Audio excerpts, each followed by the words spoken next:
श्रीगणेशाय नमः।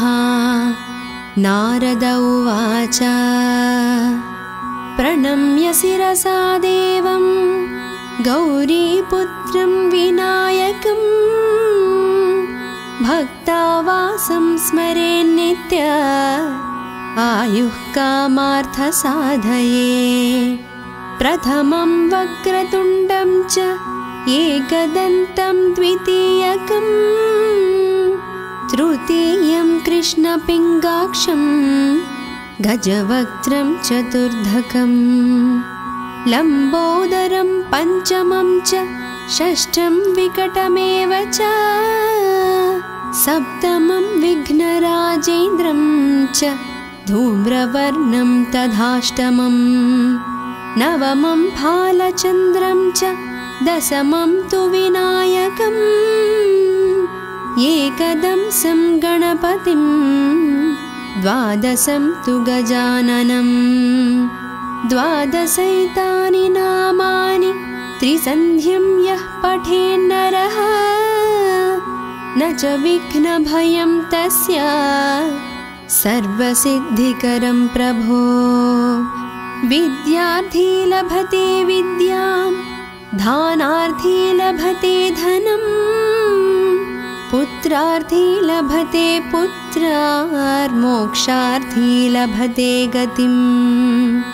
जपेत् गणपतिस्तोत्रं षड्भिर्मासैः फलं लभेत् संवत्सरेण सिद्धिं च लभते नात्र संशयः। अष्टभ्यो ब्राह्मणेभ्यश्च लिखित्वा यः समर्पयेत् तस्य विद्या भवेत् सर्वा गणेशस्य प्रसादतः। श्रीगणेशाय नमः। नारद उवाच प्रणम्य शिरसा देवं गौरीपुत्रं विनायकं भक्तावासं स्मरेन्नित्य आयुः कामार्थसाधये। प्रथमं वक्रतुण्डं च एकदन्तं द्वितीयकं तृतीयं कृष्णपिङ्गाक्षं गजवक्त्रं चतुर्धकं लम्बोदरं पञ्चमं च षष्ठं विकटमेव च सप्तमं विघ्नराजेन्द्रं च धूम्रवर्णं तथाष्टमं नवमं भालचन्द्रं च दशमं तु विनायकम् एकदंसं गणपतिं द्वादशं तु गजाननं द्वादशैतानि नामानि त्रिसन्ध्यं यः पठेन्नरः न च विघ्नभयं तस्य सर्वसिद्धिकरं प्रभो। विद्यार्थी लभते विद्यां धानार्थी लभते धनं पुत्रार्थी लभते पुत्रार्मोक्षार्थी लभते गतिं। जपेत् गणपतिस्तोत्रं षड्भिर्मासैः फलं लभेत् संवत्सरेण सिद्धिं च लभते नात्र संशयः। अष्टभ्यो ब्राह्मणेभ्यश्च लिखित्वा यः समर्पयेत् तस्य विद्या भवेत् सर्वा गणेशस्य प्रसादतः। श्रीगणेशाय नमः। नारद उवाच प्रणम्य शिरसा देवं गौरीपुत्रं विनायकं भक्तावासं स्मरेन्नित्य आयुः कामार्थसाधये। प्रथमं वक्रतुण्डं च एकदन्तं द्वितीयकं तृतीयं कृष्णपिङ्गाक्षं गजवक्त्रं चतुर्धकं लम्बोदरं पञ्चमं च षष्ठं विकटमेव च सप्तमं विघ्नराजेन्द्रं च धूम्रवर्णं तथाष्टमं नवमं फालचन्द्रं च दशमं तु विनायकम् एकदंसं गणपतिं द्वादशं तु गजाननं द्वादशैतानि नामानि त्रिसन्ध्यं यः पठेन्नरः न च विघ्नभयं तस्य सर्वसिद्धिकरं प्रभो विद्यार्थी लभते विद्यां दानार्थी लभते धनम् पुत्रार्थी लभते पुत्रार्मोक्षार्थी लभते गतिम् जपेत् गणपतिस्तोत्रं षड्भिर्मासैः फलं लभेत् संवत्सरेण सिद्धिं च लभते नात्र संशयः अष्टभ्यो ब्राह्मणेभ्यश्च लिखित्वा यः समर्पयेत् तस्य विद्या भवेत् सर्वा गणेशस्य प्रसादतः। श्रीगणेशाय नमः। नारद उवाच प्रणम्य शिरसा देवं गौरीपुत्रं विनायकं भक्तावासं स्मरेन्नित्य आयुः कामार्थसाधये प्रथमं वक्रतुण्डं च एकदन्तं द्वितीयकं तृतीयं कृष्णपिङ्गाक्षं गजवक्त्रं चतुर्धकं लम्बोदरं पञ्चमं च षष्ठं विकटमेव च सप्तमं विघ्नराजेन्द्रं च धूम्रवर्णं तथाष्टमं नवमं फालचन्द्रं च दशमं तु विनायकम् एकदंसं गणपतिं द्वादशं तु गजाननं द्वादशैतानि नामानि त्रिसन्ध्यं यः पठेन्नरः न च विघ्नभयं तस्य सर्वसिद्धिकरं प्रभो विद्यार्थी लभते विद्यां दानार्थी लभते धनम् पुत्रार्थी लभते पुत्रार्मोक्षार्थी लभते गतिम् जपेत् गणपतिस्तोत्रं षड्भिर्मासैः फलं लभेत् संवत्सरेण सिद्धिं च लभते नात्र संशयः अष्टभ्यो ब्राह्मणेभ्यश्च लिखित्वा यः समर्पयेत् तस्य विद्या भवेत् सर्वा गणेशस्य प्रसादतः। श्रीगणेशाय नमः। नारद उवाच प्रणम्य शिरसा देवं गौरीपुत्रं विनायकं भक्तावासं स्मरेन्नित्य आयुः कामार्थसाधये प्रथमं वक्रतुण्डं च एकदन्तं द्वितीयकं तृतीयं कृष्णपिङ्गाक्षं गजवक्त्रं चतुर्धकं लम्बोदरं पञ्चमं च षष्ठं विकटमेव च सप्तमं विघ्नराजेन्द्रं च धूम्रवर्णं तथाष्टमं नवमं फालचन्द्रं च दशमं तु विनायकम् एकदंसं गणपतिं द्वादशं तु गजाननं द्वादशैतानि नामानि त्रिसन्ध्यं यः पठेन्नरः न च विघ्नभयं तस्य सर्वसिद्धिकरं प्रभो विद्यार्थी लभते विद्यां दानार्थी लभते धनं पुत्रार्थी लभते पुत्रार्मोक्षार्थी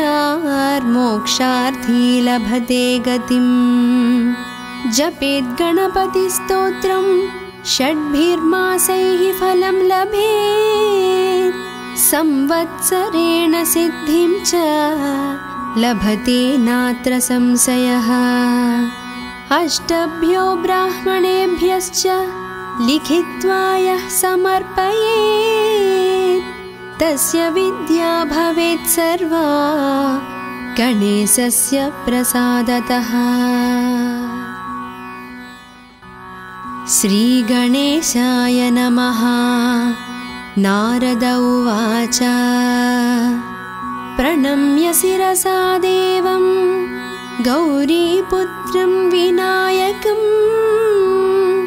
भक्तावासं स्मरेन्नित्य आयुः कामार्थसाधये प्रथमं वक्रतुण्डं च एकदन्तं द्वितीयकं तृतीयं कृष्णपिङ्गाक्षं गजवक्त्रं चतुर्धकं लम्बोदरं पञ्चमं च षष्ठं विकटमेव च सप्तमं विघ्नराजेन्द्रं च धूम्रवर्णं तथाष्टमं नवमं भालचन्द्रं च दशमं तु विनायकम् एकदंसं गणपतिं द्वादशं तु गजाननं द्वादशैतानि नामानि त्रिसन्ध्यं यः पठेन्नरः न च विघ्नभयं तस्य सर्वसिद्धिकरं प्रभो विद्यार्थी लभते विद्यां दानार्थी लभते धनं पुत्रार्थी लभते पुत्रार्मोक्षार्थी लभते गतिम् जपेत् गणपतिस्तोत्रं षड्भिर्मासैः फलं लभेत् संवत्सरेण सिद्धिं च लभते नात्र संशयः अष्टभ्यो ब्राह्मणेभ्यश्च लिखित्वा यः समर्पयेत् तस्य विद्या भवेत् सर्वा गणेशस्य प्रसादतः। श्रीगणेशाय नमः। नारद उवाच प्रणम्य शिरसा देवं गौरीपुत्रं विनायकं भक्तावासं स्मरेन्नित्य आयुः कामार्थसाधये प्रथमं वक्रतुण्डं च एकदन्तं द्वितीयकं तृतीयं कृष्णपिङ्गाक्षं गजवक्त्रं चतुर्धकं लम्बोदरं पञ्चमं च षष्ठं विकटमेव च सप्तमं विघ्नराजेन्द्रं च धूम्रवर्णं तथाष्टमं नवमं भालचन्द्रं च दशमं तु विनायकम् एकदंसं गणपतिं द्वादशं तु गजाननं द्वादशैतानि नामानि त्रिसन्ध्यं यः पठेन्नरः न च विघ्नभयं तस्य सर्वसिद्धिकरं प्रभो विद्यार्थी लभते विद्यां दानार्थी लभते धनं पुत्रार्थी लभते पुत्रार्मोक्षार्थी लभते गतिम् जपेत् गणपतिस्तोत्रं षड्भिर्मासैः फलं लभेत् संवत्सरेण सिद्धिं च लभते नात्र संशयः अष्टभ्यो ब्राह्मणेभ्यश्च लिखित्वा यः समर्पयेत् तस्य विद्या भवेत् सर्वा गणेशस्य प्रसादतः। श्रीगणेशाय नमः। नारद उवाच प्रणम्य शिरसा देवं गौरीपुत्रं विनायकं भक्तावासं स्मरेन्नित्य आयुः कामार्थसाधये।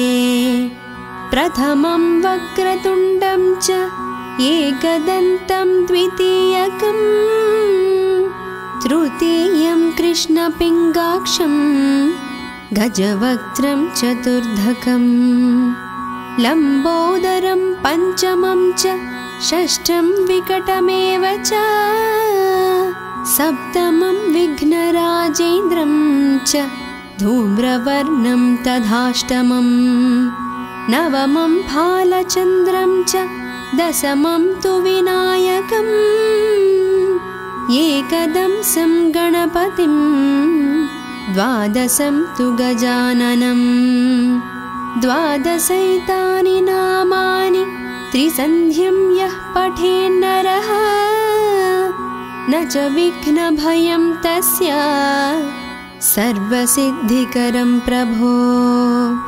विद्यार्थी लभते विद्यां दानार्थी लभते धनं पुत्रार्थी लभते पुत्रार्मोक्षार्थी लभते गतिं। जपेत् गणपतिस्तोत्रं षड्भिर्मासैः फलं लभेत् संवत्सरेण सिद्धिं च लभते नात्र संशयः। अष्टभ्यो ब्राह्मणेभ्यश्च लिखित्वा यः समर्पयेत् तस्य विद्या भवेत् सर्वा गणेशस्य प्रसादतः। श्रीगणेशाय नमः। नारद उवाच प्रणम्य शिरसा देवं गौरीपुत्रं विनायकं भक्तावासं स्मरेन्नित्य आयुः कामार्थसाधये। प्रथमं वक्रतुण्डं च एकदन्तं द्वितीयकं तृतीयं कृष्णपिङ्गाक्षं गजवक्त्रं चतुर्धकं लम्बोदरं पञ्चमं च षष्ठं विकटमेव च सप्तमं विघ्नराजेन्द्रं च धूम्रवर्णं तथाष्टमं नवमं फालचन्द्रं च दशमं तु विनायकम् एकदंसं गणपतिं द्वादशं तु गजाननं द्वादशैतानि नामानि त्रिसन्ध्यं यः पठेन्नरः न च विघ्नभयं तस्य सर्वसिद्धिकरं प्रभो। विद्यार्थी लभते विद्यां दानार्थी लभते धनं पुत्रार्थी लभते पुत्रार्मोक्षार्थी लभते गतिं। जपेत् गणपतिस्तोत्रं षड्भिर्मासैः फलं लभेत् संवत्सरेण सिद्धिं च लभते नात्र संशयः। अष्टभ्यो ब्राह्मणेभ्यश्च लिखित्वा यः समर्पयेत् तस्य विद्या भवेत् सर्वा गणेशस्य प्रसादतः। श्रीगणेशाय नमः। नारद उवाच प्रणम्य शिरसा देवं गौरीपुत्रं विनायकं भक्तावासं स्मरेन्नित्य आयुः कामार्थसाधये।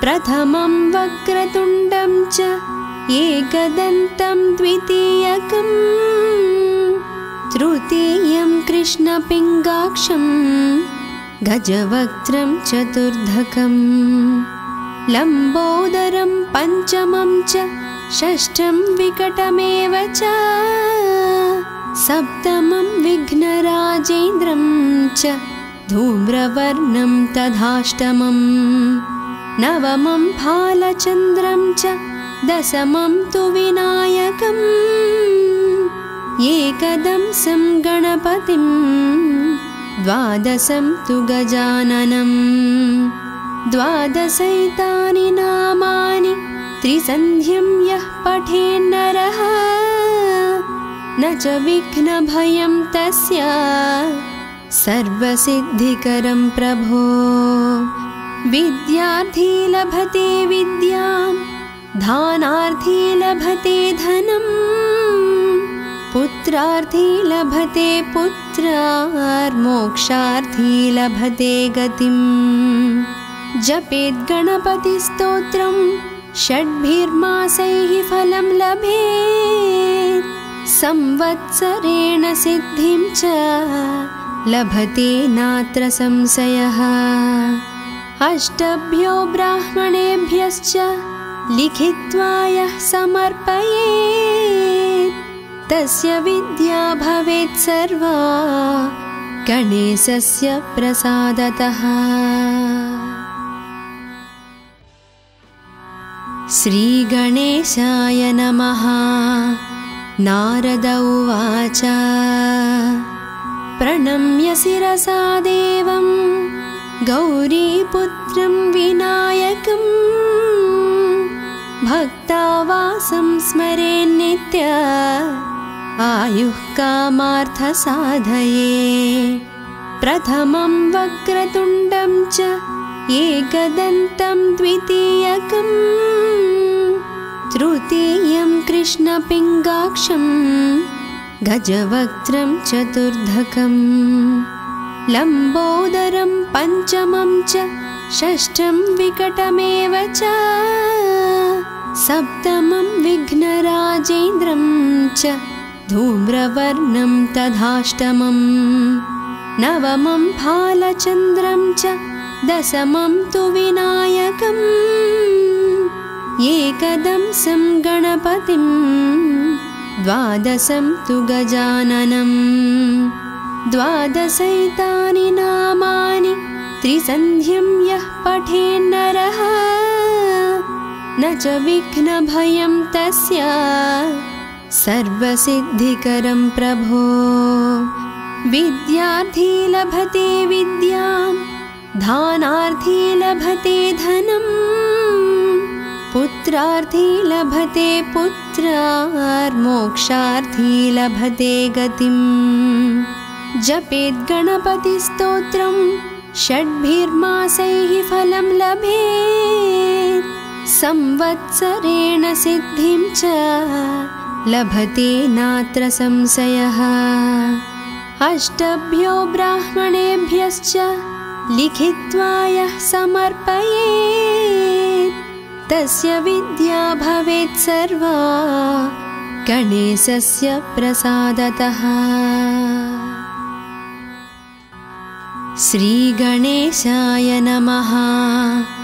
नारद उवाच प्रणम्य शिरसा देवं गौरीपुत्रं विनायकं भक्तावासं स्मरेन्नित्य आयुः कामार्थसाधये प्रथमं वक्रतुण्डं च एकदन्तं द्वितीयकं तृतीयं कृष्णपिङ्गाक्षं गजवक्त्रं चतुर्धकं लम्बोदरं पञ्चमं च षष्ठं विकटमेव च सप्तमं विघ्नराजेन्द्रं च धूम्रवर्णं तथाष्टमं नवमं फालचन्द्रं च दशमं तु विनायकम् एकदंसं गणपतिं द्वादशं तु गजाननं द्वादशैतानि नामानि त्रिसन्ध्यं यः पठेन्नरः न च विघ्नभयं तस्य सर्वसिद्धिकरं प्रभो। विद्यार्थी लभते विद्यां धनार्थी लभते धनं पुत्रार्थी लभते पुत्रार्मोक्षार्थी लभते गतिम्। जपेत् गणपतिस्तोत्रं षड्भिर्मासैः फलं लभेत् संवत्सरेण सिद्धिं च लभते नात्र संशयः। अष्टभ्यो ब्राह्मणेभ्यश्च लिखित्वा यः समर्पयेत् तस्य विद्या भवेत् सर्वा गणेशस्य प्रसादतः। श्रीगणेशाय नमः। नारद उवाच प्रणम्य शिरसा देवं गौरीपुत्रं विनायकं भक्तावासं स्मरेन्नित्य आयुः कामार्थसाधये। प्रथमं वक्रतुण्डं च एकदन्तं द्वितीयकं तृतीयं कृष्णपिङ्गाक्षं गजवक्त्रं चतुर्धकं लम्बोदरं पञ्चमं च षष्ठं विकटमेव च सप्तमं विघ्नराजेन्द्रं च धूम्रवर्णं तथाष्टमं नवमं भालचन्द्रं च दशमं तु विनायकम् एकदंसं गणपतिं द्वादशं तु गजाननं द्वादशैतानि नामानि त्रिसन्ध्यं यः पठेन्नरः न च विघ्नभयं तस्य सर्वसिद्धिकरं प्रभो। विद्यार्थी लभते विद्यां धनार्थी लभते धनं पुत्रार्थी लभते पुत्रार्मोक्षार्थी लभते गतिम्। जपेत् गणपतिस्तोत्रं षड्भिर्मासैः फलं लभेत् संवत्सरेण सिद्धिं च लभते नात्र संशयः। अष्टभ्यो ब्राह्मणेभ्यश्च लिखित्वा यः समर्पयेत् तस्य विद्या भवेत् सर्वा गणेशस्य प्रसादतः। श्रीगणेशाय नमः। नारद उवाच प्रणम्य शिरसा देवं गौरीपुत्रं विनायकं भक्तावासं स्मरेन्नित्य आयुः कामार्थसाधये।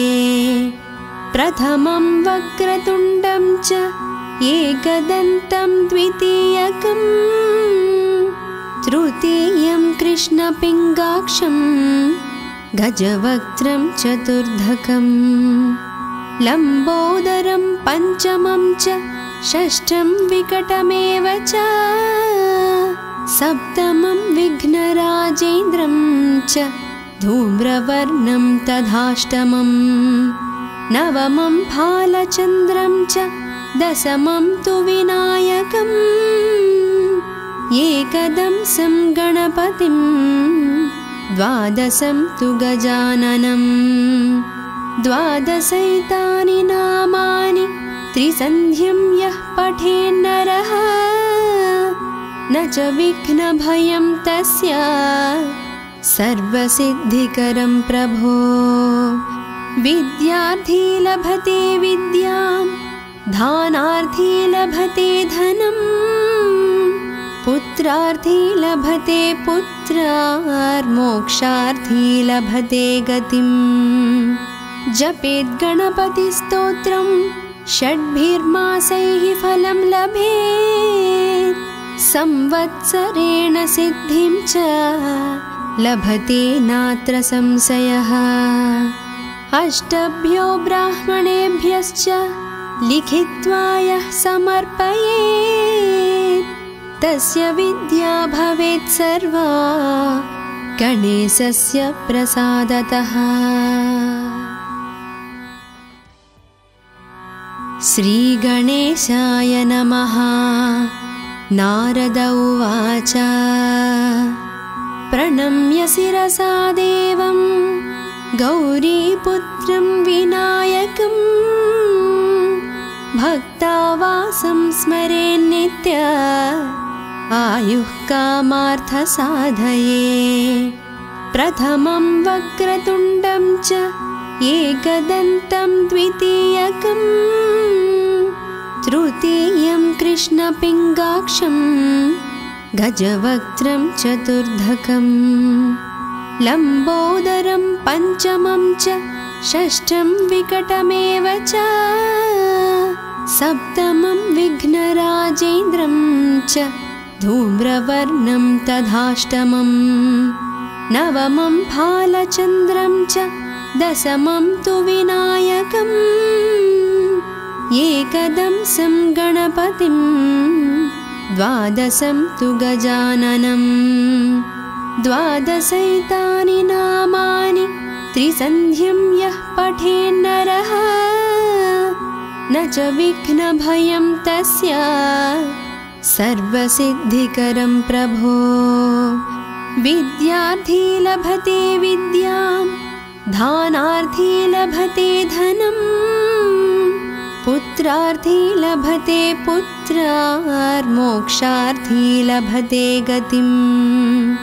जपेत् गणपतिस्तोत्रं षड्भिर्मासैः फलं लभेत् संवत्सरेण सिद्धिं च लभते नात्र संशयः।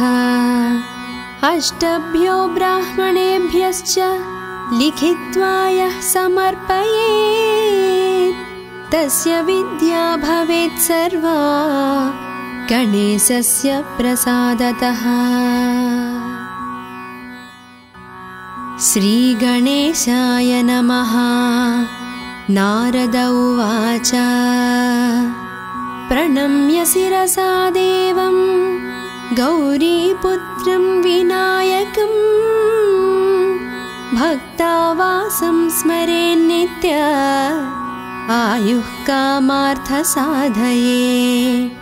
प्रथमं वक्रतुण्डं च एकदन्तं द्वितीयकं तृतीयं कृष्णपिङ्गाक्षं गजवक्त्रं चतुर्धकं लम्बोदरं पञ्चमं च षष्ठं विकटमेव च सप्तमं विघ्नराजेन्द्रं च धूम्रवर्णं तथाष्टमं नवमं भालचन्द्रं च दशमं तु विनायकम् एकदंसं गणपतिं द्वादशं तु गजाननं द्वादशैतानि नामानि त्रिसन्ध्यं यः पठेन्नरः न च विघ्नभयं तस्य सर्वसिद्धिकरं प्रभो।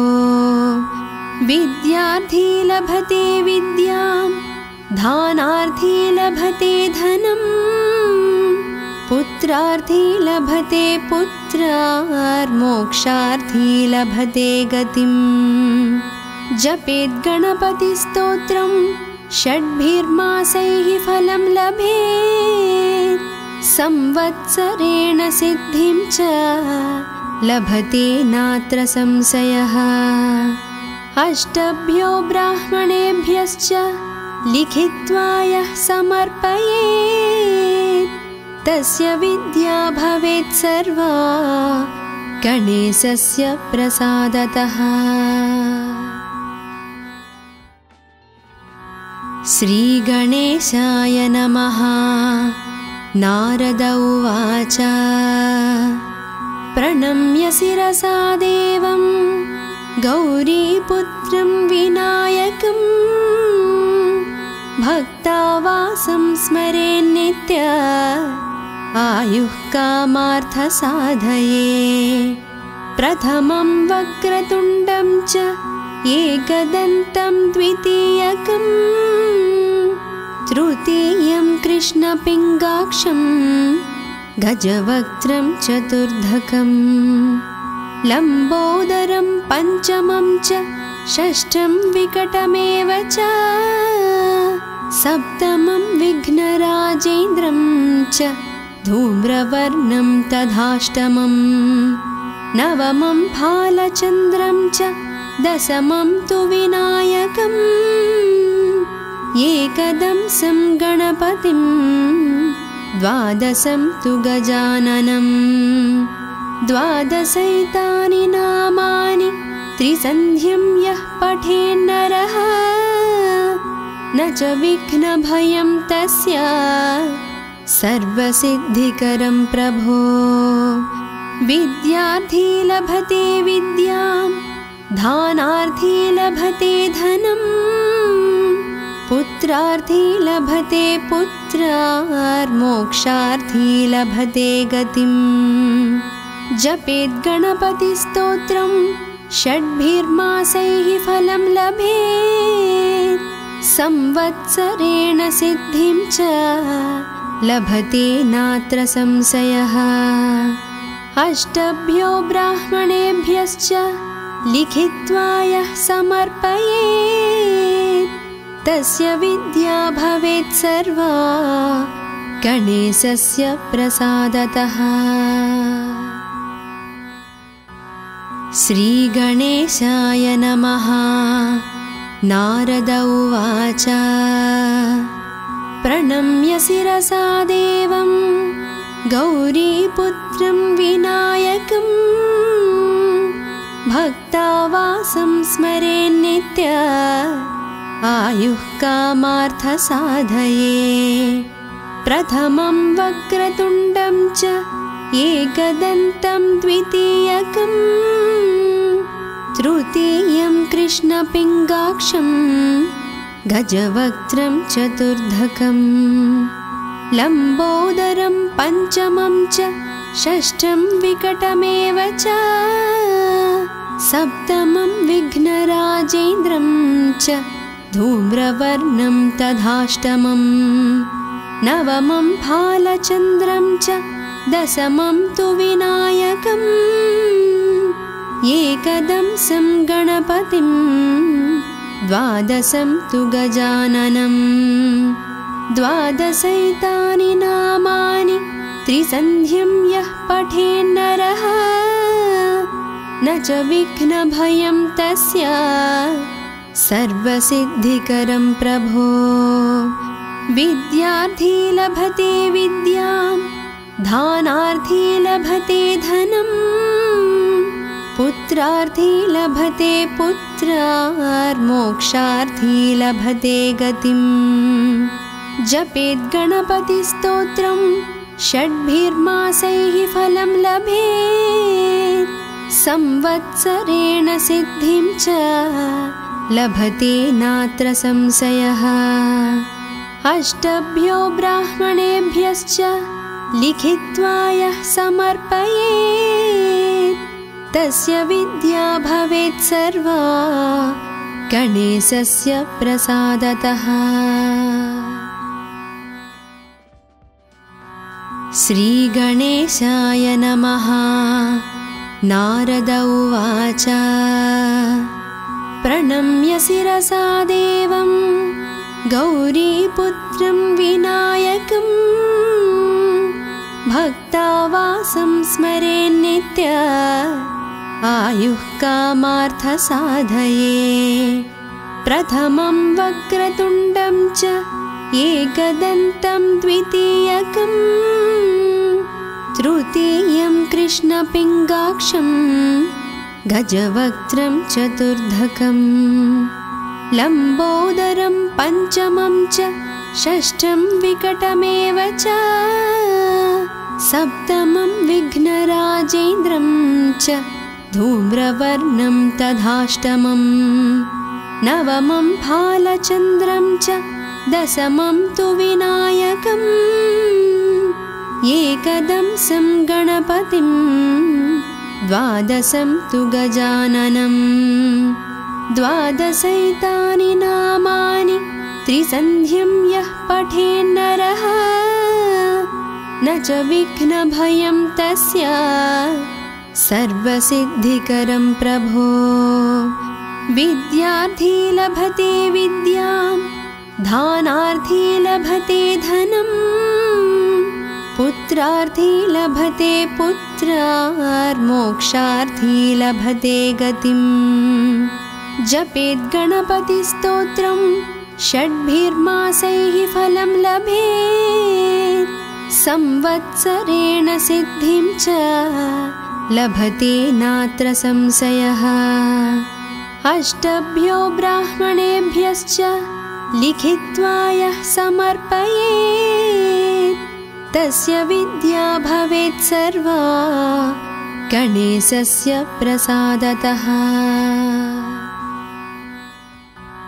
श्रीगणेशाय नमः।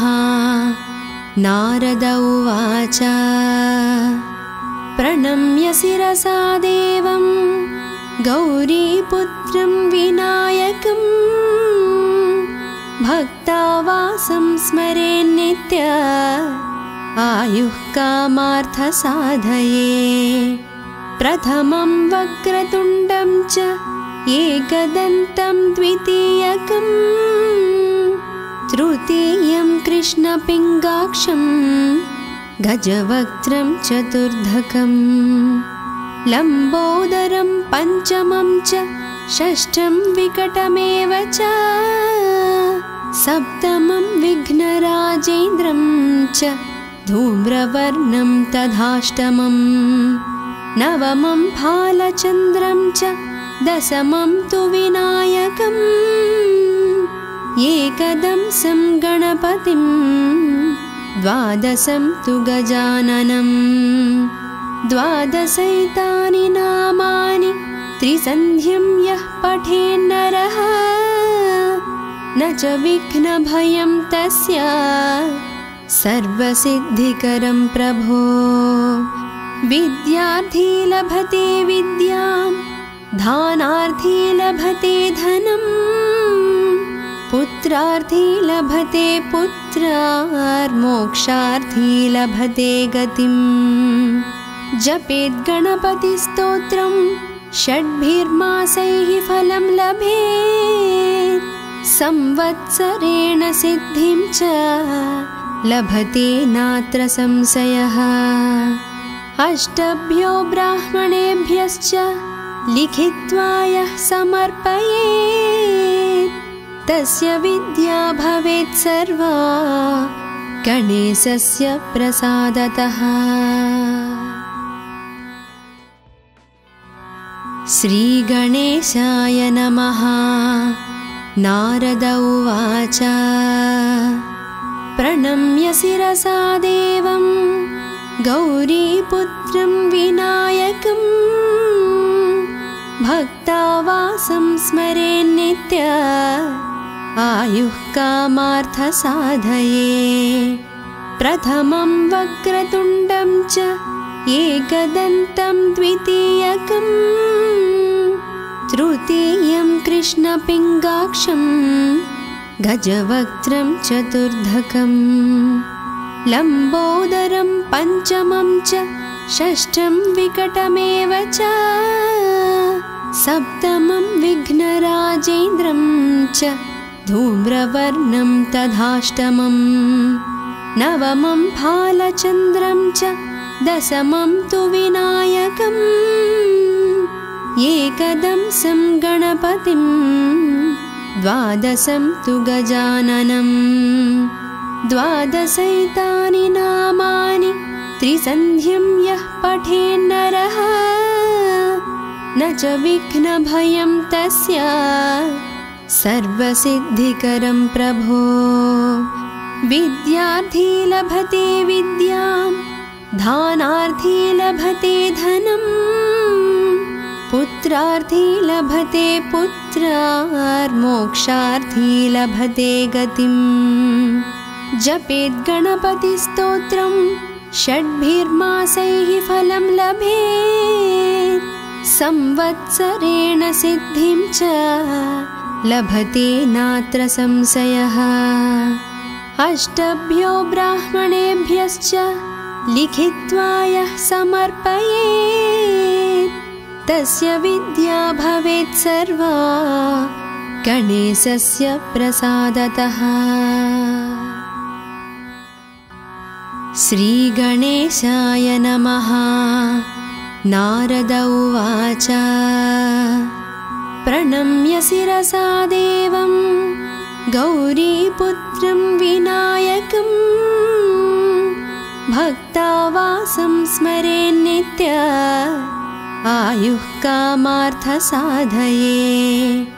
प्रथमं वक्रतुण्डं च एकदन्तं द्वितीयकं तृतीयं कृष्णपिङ्गाक्षं गजवक्त्रं चतुर्धकं लम्बोदरं पञ्चमं च षष्ठं विकटमेव च सप्तमं विघ्नराजेन्द्रं च धूम्रवर्णं तथाष्टमं नवमं भालचन्द्रं च दशमं तु विनायकम् एकदंसं गणपतिं द्वादशं तु गजाननं द्वादशैतानि नामानि त्रिसन्ध्यं यः पठेन्नरः न च विघ्नभयं तस्य सर्वसिद्धिकरं प्रभो। विद्यार्थी लभते विद्यां दानार्थी लभते धनं पुत्रार्थी लभते पुत्रार्मोक्षार्थी लभते गतिम्। जपेत् गणपतिस्तोत्रं षड्भिर्मासैः फलं लभेत् संवत्सरेण सिद्धिं च लभते नात्र संशयः। अष्टभ्यो ब्राह्मणेभ्यश्च लिखित्वा यः समर्पयेत् तस्य विद्या भवेत् सर्वा गणेशस्य प्रसादतः। श्रीगणेशाय नमः। नारद उवाच प्रणम्य शिरसा देवं गौरीपुत्रं विनायकं भक्तावासं स्मरेन्नित्य आयुः कामार्थसाधये। प्रथमं वक्रतुण्डं च एकदन्तं द्वितीयकं तृतीयं कृष्णपिङ्गाक्षं गजवक्त्रं चतुर्धकं लम्बोदरं पञ्चमं च षष्ठं विकटमेव च सप्तमं विघ्नराजेन्द्रं च धूम्रवर्णं तथाष्टमं नवमं भालचन्द्रं च दशमं तु विनायकम् एकदंसं गणपतिं द्वादशं तु गजाननं द्वादशैतानि नामानि त्रिसन्ध्यं यः पठेन्नरः न च विघ्नभयं तस्य सर्वसिद्धिकरं प्रभो। विद्यार्थी लभते विद्यां दानार्थी लभते धनं पुत्रार्थी लभते पुत्रार्मोक्षार्थी लभते गतिम्। जपेत् गणपतिस्तोत्रं षड्भिर्मासैः फलं लभेत् संवत्सरेण सिद्धिं च लभते नात्र संशयः। अष्टभ्यो ब्राह्मणेभ्यश्च लिखित्वा यः समर्पयेत् तस्य विद्या भवेत् सर्वा गणेशस्य प्रसादतः। श्रीगणेशाय नमः। नारद उवाच प्रणम्य शिरसा देवं गौरीपुत्रं विनायकं भक्तावासं स्मरेन्नित्य आयुः कामार्थसाधये। प्रथमं वक्रतुण्डं च एकदन्तं द्वितीयकम् तृतीयं कृष्णपिङ्गाक्षं गजवक्त्रं चतुर्धकम् लम्बोदरं पञ्चमं च षष्ठं विकटमेव च सप्तमं विघ्नराजेन्द्रं च धूम्रवर्णं तथाष्टमम् नवमं भालचन्द्रं च दशमं तु विनायकम् एकदंसं गणपतिं द्वादशं तु गजाननम् द्वादशैतानि नामानि त्रिसन्ध्यं यः पठेन्नरः न च विघ्नभयं तस्य सर्वसिद्धिकरं प्रभो। विद्यार्थी लभते विद्यां धानार्थी लभते धनम् पुत्रार्थी लभते पुत्रार्मोक्षार्थी लभते गतिम्। जपेत् गणपतिस्तोत्रं षड्भिर्मासैः फलं लभेत् संवत्सरेण सिद्धिं च लभते नात्र संशयः। अष्टभ्यो ब्राह्मणेभ्यश्च लिखित्वा यः समर्पयेत् तस्य विद्या भवेत् सर्वा गणेशस्य प्रसादतः।